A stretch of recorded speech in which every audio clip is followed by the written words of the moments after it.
আরে আজকে তো একটা বেলুনও বিক্রি করতে পারলাম না। আরে ওই দেখ গরিব, চল ওর সাথে মজা করে আসি।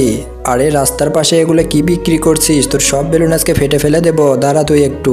আরে কি করছো তোমরা? আমার এই বেলুনগুলো নষ্ট করো না, আমার এই বেলুন বিক্রি করতে হবে, আমার বাসায় খাবার নেই, আমি অনেক গরিব। আরে গরিবের বাচ্চা, তোর বেলুন আমরা সব নষ্ট করে ফেলবো, কি করবি করে নে যা।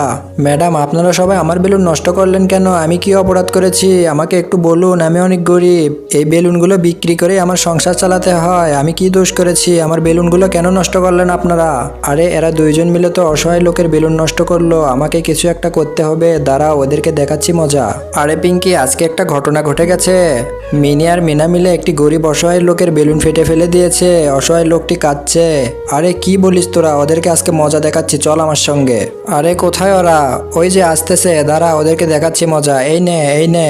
আরে বাবা, আমাদেরকে মারছো কেন? আমরা কি করেছি? আরে তুই কি করেছিস জানিস না? তুই একটি অসহায় লোকের বেলুন নষ্ট করেছিস, যা এখনই ওই অসহায় লোকের বেলুন ফুলিয়ে দে আর লোকটির কাছে ক্ষমা চা। আচ্ছা ঠিক আছে বাবা, আমি এখনই যা।